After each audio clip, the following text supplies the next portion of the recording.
All right, folks, so you probably saw the video, or at least saw Mopar Insider.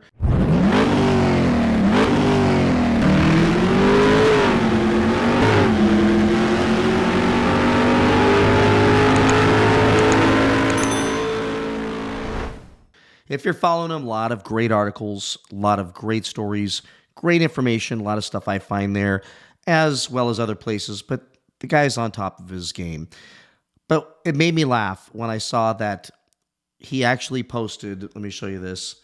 He actually posted this, guys, failure in his Dodge Charger. So I've told you about Socket Monkey Garage just about a month ago. I said, go check out his channel. He's sitting at a whopping 686 subscribers, no question. His effort, time, and commitment to doing these videos on this car will pay off.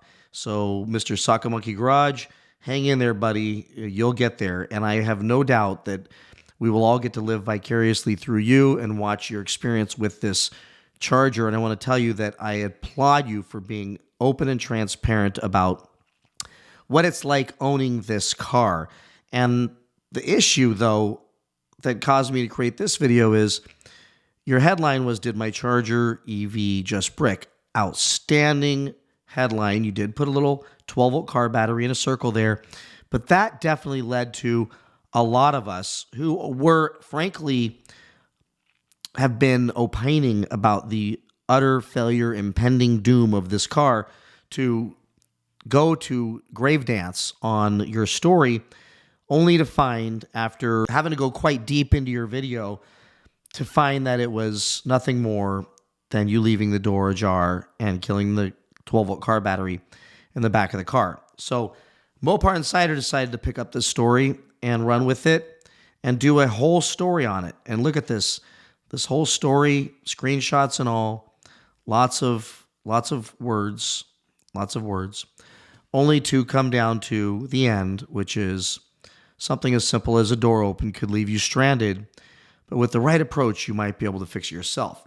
Well, here's the deal. I'm going to say something here, and I'm absolutely not trying to crap on anybody. I just simply want to do a quick video to just clear up all the drama out there, because I've gotten so many messages because of so many videos I've done on that car. People know that I would be interested in knowing when one bricks to see if the rumors are true about the low quality of that car. But I'm not looking to just do videos to slam the car for the sake of slamming the car. Hope that makes sense. I've been accused of doing that. No, I have my feelings about the car, and I've shared those feelings. Those feelings aren't going to change. I don't like the car. I like how it looks. I don't like the drivetrain.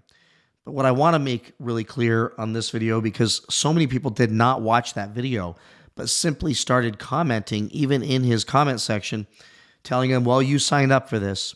Even to the extent that people who saw the Mopar Insider article sent it to me saying, ha ha, look, his car bricked. I just wanted to do a video to address this scenario a little bit. Not in defense of the car, because believe me, Dodge isn't going to pay me anything. They aren't going to send me to any trips. They aren't going to give me any hotel rooms. They aren't going to buy me a hamburger. They aren't going to make me a freaking grilled cheese. So here's the deal.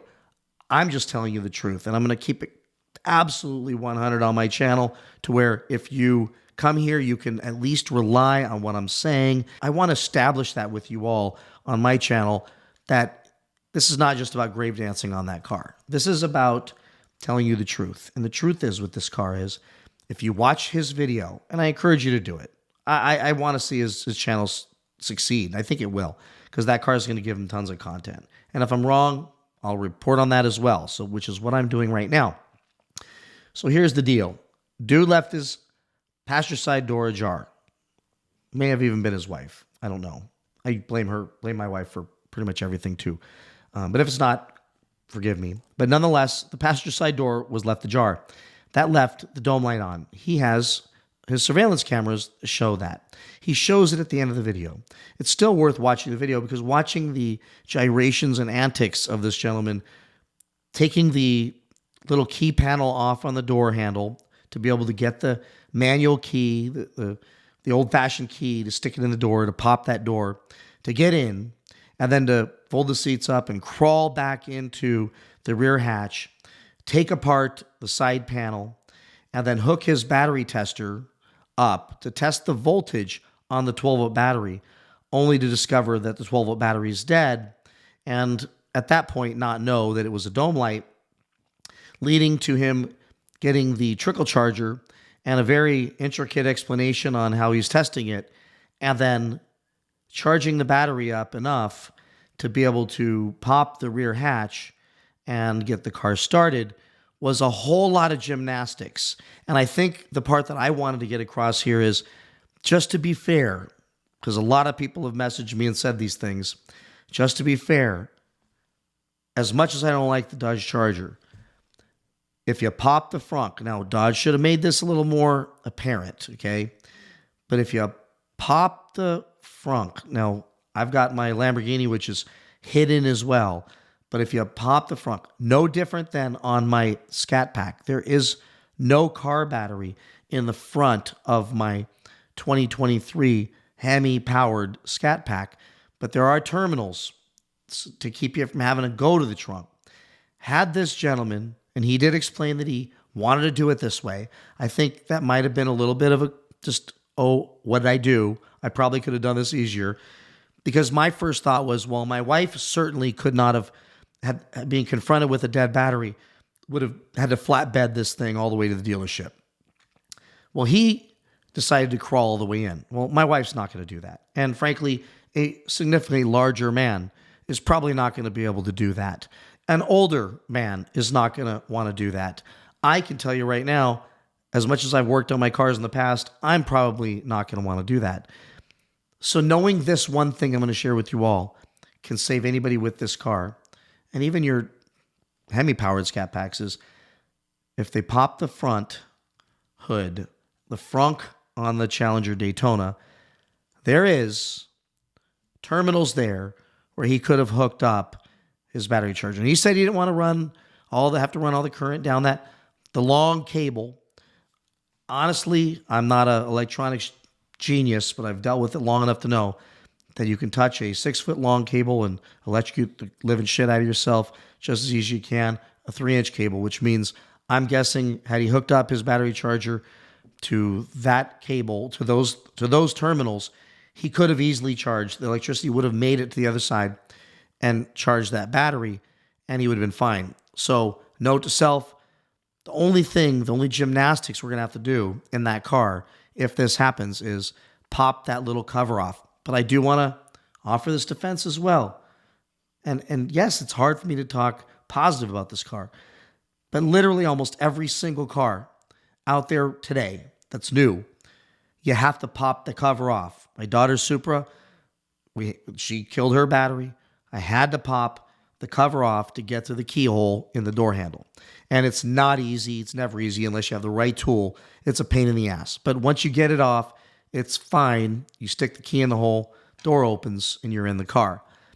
Pop the hood, hook up to the terminals, charge the battery enough, the whole car lights up, everything's great. So as much as I wanted to talk trash about the thing, I could tell you this was nothing. It was a 35-minute video of a nothing burger, albeit a microwaved nothing burger. Dude left his door open, so it wasn't bricked. Now, did CJN 32s have some issues? Yes, he did. Have there been issues with these cars? Yes, we've confirmed that. TK's confirmed that. Butters confirmed that. Was this one of those issues? No. So here's the deal. I'm going to go ahead and say, here's my positive video about the Dodge Charger Daytona EV. Is if your battery dies, pop the frunk and hook up to the terminals, just like you would any other car. Charge that battery up and boogie down with your bad self, and you're on the road. So that's my story. I'm sticking to it. I still think it's a horrible car. I would never buy one. But I'm going to call things like they are. And in this case, dude's car didn't brick. But go follow his channel, Socket Monkey Garage. I'll put a link in the description below. And let's watch what happens with this thing over time. Because no offense, Socket Monkey Garage, dude, I'm suspecting there's going to be some more excitement. And I appreciate the fact that you and all the cameras you've got attached to your physical self, as you did in the last video, which was damn impressive, is actually going to make it to a video. You're going to share it with us all. So with that, everybody, please like, subscribe, comment, and I will see you in the next one. Bye-bye.